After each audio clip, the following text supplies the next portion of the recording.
नमस्कार मित्रांनो, स्वागत आहे आमच्या यूट्यूब चॅनलवर. तर मित्रांनो, आज आपण मोदी आवास योजनेसाठी तुम्हाला अर्ज कसा करायचा, अर्ज भरण्याची संपूर्ण माहिती आजच्या व्हिडिओमध्ये आपण बघणार आहोत. तुम्ही अर्ज केल्यानंतर तुम्हाला तात्काळ घरकुल या ठिकाणी मंजूर केला जाणार आहे.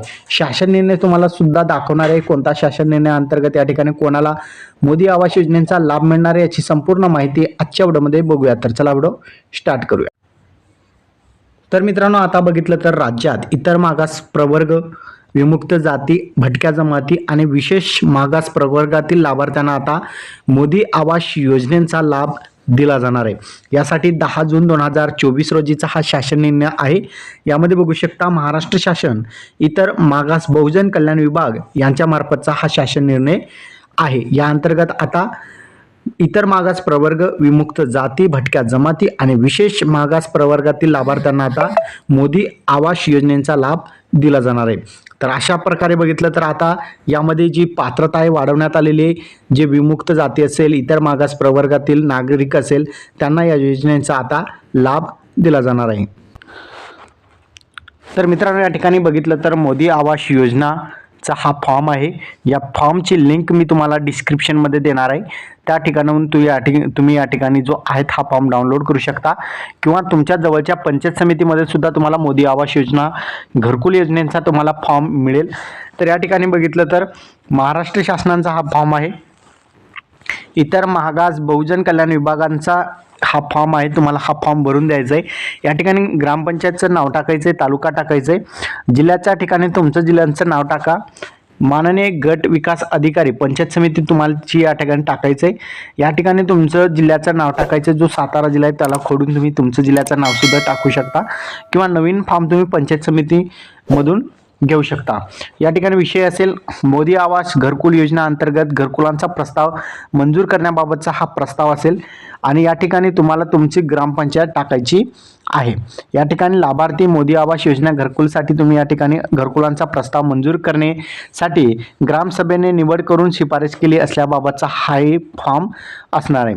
यामध्ये आता महत्त्वपूर्ण माहिती अशी आहे की लाभार्थ्यांचं या ठिकाणी नाव टाकायचं आहे, वय टाकायचं आहे, गावाचं नाव टाकायचं आहे, वाडा वस्ती जी असेल ती या ठिकाणी टाकायची आहे, तालुका या ठिकाणी टाकायचं आहे, लिंग टाकायचं आहे. जो पुरुष असेल पुरुष, तर स्त्री असेल स्त्री, तृतीयपंथी असेल तर तोटसुद्धा तुम्ही टाकू शकता. विवाह स्थिती या ठिकाणी बघितलं तर विवाहित, अविवाहित, या ठिकाणी कुमारिका, अन्य बाबी या ठिकाणी तुम्ही टाकू शकता. या ठिकाणी प्रवर्ग म्हणजे तुमची कास्ट कोणती आहे या ठिकाणी टाकू शकता. आता यामध्ये 2-3 कास्ट ॲड झालेले, ज्यामध्ये विमुक्त जाती असतील, भटक्या जमाती असतील, इतर मागास प्रवर्ग असतील, विशेष मागास प्रवर्ग असतील, अशा 2-4 जाती या ठिकाणी ॲड झालेल्या आहेत. तुम्ही जर या ठिकाणी इतर कॅटेगरीतून येत असाल तर या ठिकाणी तुम्हाला नवीन फॉर्म घ्यावा लागेल. तर या ठिकाणी बघितलं तर जात पडताळणी तुमच्याकडे असणे आवश्यक आहे. कोणत्या जातीतून, जसं की तुम्ही विमुक्त जातीतून येत असाल तर त्याचं प्रमाणपत्र लागेल, किंवा भटक्या जमातीतून येत असाल त्याचं प्रमाणपत्र तुम्हाला म्हणजेच कास्ट लागणार आहे. त्याचबरोबर प्रधानमंत्री आवास योजना ग्रामीण प्लस प्रतीक्षा यादीमध्ये नाव असलेले ID क्रमांक या ठिकाणी टाकायचे. प्रधानमंत्री आवास योजना ग्रामीण आवास प्लस सिस्टीमद्वारे रिजेक्ट यादीमध्ये नाव असलेले या ठिकाणी रिजेक्ट यादींचा नंबर टाकू शकता.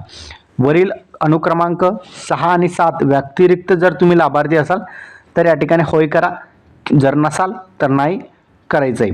ग्रामसभा शिफारस ठराव क्रमांक या ठिकाणी तुम्हाला टाकायचं आहे, जो ग्रामपंचायतकडून तुम्हाला मिळणार आहे. ठराव कधी मंजूर झाला त्याचा दिनांक तुम्हाला त्या ठिकाणी टाकायचं आहे. घरात कोणीही कमवत नसेल तर अशा विधवा, परित्यक्ता महिला कुटुंब प्रमुख यापैकी जे असेल त्यांचं या ठिकाणी नाव टाकू शकता. जर तसं नसेल तर या ठिकाणी नाही तुम्ही लिहू शकता. लाभार्थी कुटुंबात कोणता सदस्य 40% जास्त दिव्यांग असेल तर त्या सदस्यांचा सुद्धा या ठिकाणी उल्लेख करू शकता. त्यानंतर लाभार्थी कुटुंब महाराष्ट्र राज्यातील किमान 15 वर्ष वास्तव्य आहे का, तर या ठिकाणी होय करायचे. तहसीलदार यांचा रक्कम ₹1,20,000च्या मर्यादेत तुमच्याजवळ उत्पन्नाचा दाखला असणे आवश्यक आहे, आणि तुम्ही तो प्रमाणपत्र जो उत्पन्न आहे तो घेऊन या ठिकाणी किती त्यावर उत्पन्न आहे तो या ठिकाणी टाकायचं आहे. त्यानंतर बघितलं तर या ठिकाणी लाभार्थी कुटुंबाकडे स्वतःच्या मालकीची घरकुल बांधकामांसाठी योग्य अशी या ठिकाणी किमान 25 चौरस किलोमीटर जागा आहे का? तर या ठिकाणी असेल तर होय करा किंवा नसेल तर नाही करू शकता. कच्चे घरांचा खुला जागेंचा क्रमांक, ग्रामपंचायत मिळकत अनुक्रमांक, नगर भूमापक क्रमांक, सर्वे नंबर, गट नंबर या ठिकाणी तुम्ही तो टाकायचं आहे. सामायिक जागा असलेले उर्वरित मालकांचे संमती पत्र आहे काय? जर असेल तर या ठिकाणी होय करा, नसेल तर नाही करा. आणि जर काही कारणास्तव नसेल तर या ठिकाणी त्याची बाबसुद्धा तुम्ही दाखवू शकता. स्वतःची जागा नसलेले लाभार्थी कोणत्या मार्गाने जागा उपलब्ध करणार आहे त्याची त्या ठिकाणी तपशील द्यायचे. जसं की तुम्ही स्वतः नवीन जागा खरेदी करणार असाल तर ते सांगायचे, किंवा तुम्ही पंडित दीनदयाळ योजनेअंतर्गत तुम्ही त्या ठिकाणी जागा तुम्हाला मिळणार असेल तर ते तुम्ही सांगू शकता. लाभार्थी कुटुंबास यावर्षी घरकुल बांधकामांसाठी कोणत्याही शासकीय योजनेतून अनुदानाचा लाभ दिला आहे काय? तर या ठिकाणी दिला असेल तर होय करा, नसेल तर नाही करा. तर त्या ठिकाणी या ठिकाणी 20 नंबरचा जो पॉईंट आहे, राष्ट्रीयकृत बँकेची बचत खात्यांचं या ठिकाणी तुम्हाला जे आहेत बँकेचं नाव, शाखा असेल, या ठिकाणी तुम्हाला बँकेचा खाते क्रमांक, जॉब कार्ड क्रमांक, आधार कार्ड क्रमांक आणि लाभार्थी मोबाईल नंबर या बाबी तुम्हाला या ठिकाणी टाकायचं आहे. आता या ठिकाणी तुम्हाला कोणकोणते कागदपत्र जोडायचे ते लक्षात ठेवा. तुमच्या जवळ जातीचा प्रमाणपत्र असणे आवश्यक आहे, म्हणजेच कास्ट, ज्यामध्ये इतर मागास प्रवर्गातून कास्टतून येत असाल तुम्ही, म्हणजेच ओबीसीतून येत असाल तर त्याचा प्रमाणपत्र, व्हीजेएनटी असेल, NT असेल, त्या कॅटेगरीतून येत असाल तर तुम्हाला त्याचा प्रमाणपत्र लागणार आहे. या योजनेसाठी आता इतर मागास प्रवर्ग जातीचा किंवा विमुक्त जाती, भटक्या जमाती, विशेष मागास प्रवर्ग यांना आता या ठिकाणी या योजनेचा लाभ दिला जाणार आहे. ग्रामसभा शिफारस पत्र तुमच्याजवळ असणे आवश्यक आहे, त्याच्यावर ग्रामपंचायतीचा सही शिक्का असणे आवश्यक आहे. लाभार्थ्यांचा नमुना अर्ज जागेचा फोटोसह या ठिकाणी तुम्हाला द्यावायचा आहे. महाराष्ट्र राज्यामध्ये तुम्हाला 15 वर्ष झाले असल्याचा तुम्हाला या ठिकाणी दाखला द्यायचा आहे. शिधापत्रिकांचा पहिल्या आणि शेवटच्या पानांचा तुम्हाला झेरॉक्स द्यायचा आहे. रक्कम 1,20,000 रुपयांच्या मर्यादित उत्पन्नाचा दाखला तुम्हाला द्यायचा आहे. तो तहसीलदार यांच्याकडून तुम्हाला तो उत्पन्नाचा दाखला घ्यायचा आहे. जागेचा उतारा असेल, सामायिक जागा असलेले उर्वरित मालकांचे तुम्हाला संमतीपत्र घ्यायचे. लाभार्थी प्रतिज्ञापत्र, राज्यात कुठेही पक्के घर नसल्याबाबतचा तुम्हाला प्रतिज्ञापत्र द्यायचे. मनरेगा जॉब कार्ड छायाप्रत या ठिकाणी तुम्हाला द्यायचे. आधार कार्ड असेल, मतदान ओळखपत्र असेल, राष्ट्रीयकृत बँकेत खाते असलेल्या बँकेचं तुम्हाला त्या ठिकाणी झेरॉक्स द्यायचे. घरकुल बांधकाम करावयाच्या जागेचा तुम्हाला कच्च्या घरांचा उतारा द्यायचे. लाभार्थी कुटुंबात या ठिकाणी 40% जास्त दिव्यांग असेल तर तुम्ही त्याचा या ठिकाणी प्रमाणपत्र देऊ शकता आणि लाभार्थ्यांचं नाते त्या ठिकाणी तुम्हाला सांगायचं आहे. तर अशा प्रकारे या ठिकाणी तुम्ही ही माहिती भरू शकता. त्यानंतर या ठिकाणी तुम्हाला दिनांक टाकायचा आहे. या ठिकाणी तुम्हाला ग्रामपंचायतीचा सही शिक्का घ्यायचं आहे. आता ग्रामसेवकांचा या ठिकाणी मोबाईल नंबर असेल त्या ठिकाणी तुम्हाला घ्यावं लागणार आहे आणि वरिष्ठ कनिष्ठ सहाय्यकांचा या ठिकाणी ही माहिती त्या ठिकाणी भरली जाणार आहे. आता मोदी आवास योजना अंतर्गत घरकुलांचा लाभ मिळण्यासाठी लाभार्थ्यांचा फोटोसह या ठिकाणी अर्ज द्यायचा आहे. तर या ठिकाणी अर्ज लिहिताना या ठिकाणी महत्त्वपूर्ण आहे की तुम्हाला जी माहिती या ठिकाणी सांगितली तीच माहिती भरायची. जसे की या ठिकाणी दिनांक टाकायचा आहे, ग्रामपंचायत असेल, तालुका असेल, या ठिकाणी तुमचं जिल्ह्यांचं नाव येईल, विषय असेल मोदी आवास घरकुल योजना अंतर्गत घरकुल मिळण्याबाबतचा हा प्रमाणपत्र असेल. या ठिकाणी जसं आपण माहिती सांगितलेली त्याचप्रमाणे या ठिकाणी माहिती भरायची आहे. जसं या ठिकाणी विषय असेल, गट नंबर असेल, या ठिकाणी तुमच्याकडे किती जमीन आहे, किती चौरस फूट तुमच्याकडे ही जमीन असेल, जातीच्या प्रमाणपत्रामध्ये तुमचं कोणती जात या ठिकाणी नमूद करण्यात आली ती जात या ठिकाणी दाखवायची आहे.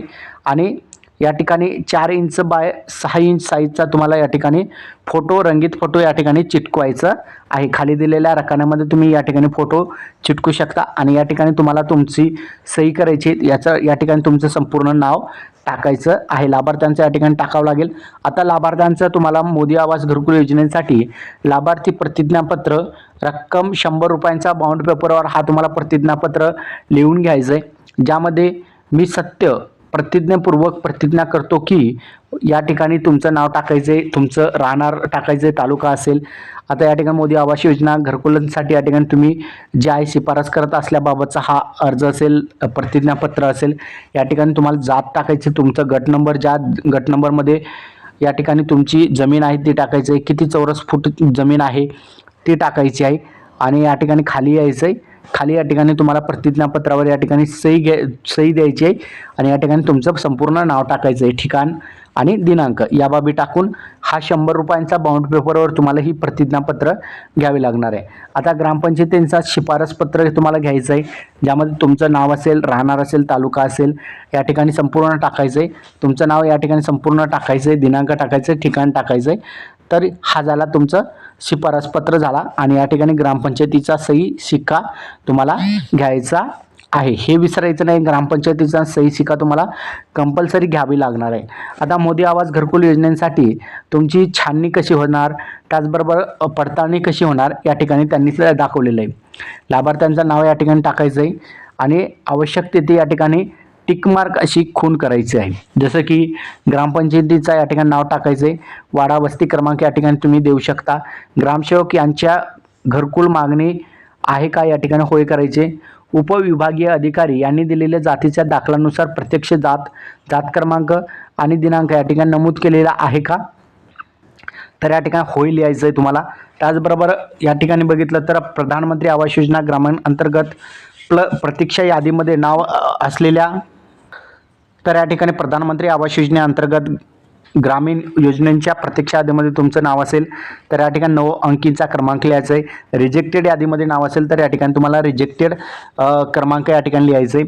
लाभार्थी निवडीबाबत ग्रामसभेचा ठराव घेतल्याबाबतचा या ठिकाणी छायाप्रत तुम्ही जोडलेली आहे का सही शिक्कासह, तर या ठिकाणी होय करायचे. याशिवाय तुमचं घरकुल मंजूर होणार नाही हे लक्षात ठेवायचे. घरात कोणीही कमत नसल्याबाबत किंवा परिपक्व महिला असेल, विधवा महिला असेल तर त्यांचा कुटुंबातील महिला आहे का, असेल तर होय करा, नसेल तर नाही करा. लाभार्थी कुटुंबात कोणता सदस्य 40% जास्त दिव्यांग असल्याबाबतचा प्रमाणपत्र जोडलेला आहात का, जर जोडलेलं असाल तर होय करा, नसेल तर नाही करा. तुमच्याकडे या ठिकाणी दिव्यांग कोणी नसेल तर नाही करू शकता. लाभार्थी कुटुंब महाराष्ट्र राज्यातील किमान 15 वर्षातील रहिवासी आहेत का, तर या ठिकाणी होय करायचं आहे. तहसीलदार यांनी दिलेली रक्कम 1,20,000च्या मर्यादेत तुमचं उत्पन्नाचा दाखला या ठिकाणी क्रमांक तुम्ही लिहिलेला आहे का बरोबर, किंवा दिनांक बरोबर लिहिलेला आहे का, तर या ठिकाणी होय करायचं आहे. घरकुलांचा लाभ मिळवण्यासाठी लाभार्थ्यांचा फोटोसह अर्ज केला आहे का तुम्ही, तो या ठिकाणी होय करायचं आहे. लाभार्थी प्रतीक्षा ग्रामसेवक शिफारस क्रमांक या ठिकाणी पत्र जोडलेला आहात का, तर या ठिकाणी होय करायचे. लाभार्थी कुटुंबाकडे स्वतःच्या मालकीची घरकुल कामांसाठी योग्य अशी किमान 25 चौरस मीटर जागा आहे का, तर या ठिकाणी असेल तर होय करा, नाही तर नाही करा. जागेचा उतारा तुम्ही दिलेला आहे का, जर असेल जागा तर होय करा आणि त्याचा उतारा तुम्हाला द्यावा लागणार आहे. स्वतःची जागा नसलेस या ठिकाणी लाभार्थी कोणत्या मार्गाने उपलब्ध करणार आहे ते या ठिकाणी सांगायचं आहे. तुम्ही कोणत्या योजनेअंतर्गत जर जमीन उपलब्ध करत असाल तर ते माहिती या ठिकाणी द्यायची आहे. जर तुम्ही स्वतः खरेदी करणार असाल तर या ठिकाणी त्याची माहिती द्यायची आहे. मनरेगा जॉब कार्ड छायाप्रत आहे का तुमच्याकडे, म्हणजे तुमच्याकडे जॉब कार्ड आहे का, असेल तर या ठिकाणी होय करायचं, नसेल तर नाही करायचं. पण शक्यतो तुमच्याकडे जॉब कार्ड असणे गरजेचे असणार आहे. बँक पासबुक छायाप्रत आहे काय, जर असेल तर या ठिकाणी बँकेचं तुम्हाला पासबुकचं झेरॉक्स द्यायचं आहे. आधार कार्ड, मतदान कार्ड याची तुम्हाला झेरॉक्स द्यायची आहे. छायाप्रत शिधापत्रिकांचा तुम्हाला झेरॉक्स द्यावी लागणार आहे, त्यासाठी सुद्धा होय करायचं आहे. नैसर्गिक आपत्तीमध्ये घरांचं नुकसान झालेलं असल्याचं त्याची सुद्धा तुम्ही माहिती देऊ शकता. प्रस्तावांची छाननी आणि प्रत्यक्ष स्थळ पडताळणी केलेल्यांचा या ठिकाणी दिनांक टाकायचा आहे आणि या ठिकाणी तुम्हाला तुमचं संपूर्ण नाव, सही आणि क्षेत्रीय अधिकारी हुद्दा यांचं सुद्धा तुम्हाला सही घ्यावं लागणार आहे पंचायत समितीकडून. आता गट विकास अधिकारी यांनी घरकुल मंजुरीसाठी या ठिकाणी शिफारस पत्र या ठिकाणी हे घ्यायचं आहे. हे महत्त्वपूर्ण असणार आहे, ज्यामध्ये उपरोक्त लाभार्थीस मोदी आवास घरकुल योजनेअंतर्गत घरकुलांचा लाभ देणे बाबत तालुका स्तरावरून या ठिकाणी क्षेत्रीय अधिकारी यांच्यामार्फत कागदपत्रांची या ठिकाणी छाननी व प्रत्यक्ष स्थळ पडताळणी पूर्ण केलेली आहे. सबब हे सर्व लाभार्थी कुटुंब मोदी आवास घरकुल योजनेच्या योजनेअंतर्गत घरकुलांचा लाभ देण्यासाठी या ठिकाणी पात्र असल्याबाबतचा या ठिकाणी हा शिफारस पत्र असणार आहे. तसेच जिल्हास्तरीय निवड समितीमार्फत घरकुलांची मंजुरी देण्यासाठी या ठिकाणी जे आहे गट विकास अधिकारी या ठिकाणी जर या ठिकाणी सही केली तर तुम्हाला तात्काळ या ठिकाणी घरकुल मंजूर होणार आहे. पंचायत समिती या ठिकाणी टाकायची आहे आणि या ठिकाणी गट विकास अधिकारी यांची सही घ्यायची. तुम्ही सही घेतल्यानंतर तुम्हाला लगेचच या ठिकाणी जिल्हा स्तरावरून या ठिकाणी घरकुल मंजूर होईल आणि तुम्हाला घरकुलांसाठी या ठिकाणी पैसे मिळतील. हा व्हिडिओ तुम्हाला कसा वाटला कमेंटमध्ये सांगायचा विसरू नका.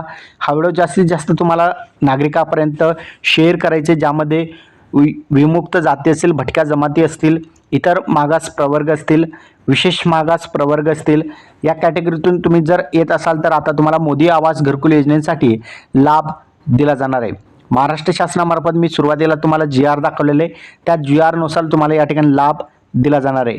तर हा अर्ज तुम्हाला भरायचा आहे. या अर्जाची लिंक जर तुम्हाला पाहिजे असेल तर कमेंटमध्ये नक्की सांगा. हा व्हिडिओ जास्तीत जास्त शेअर सुद्धा करा. चॅनलवर नवीन असाल चॅनलला सबस्क्राईब करून साईडच्या नोटिफिकेशन बेलला प्रेस करा. धन्यवाद.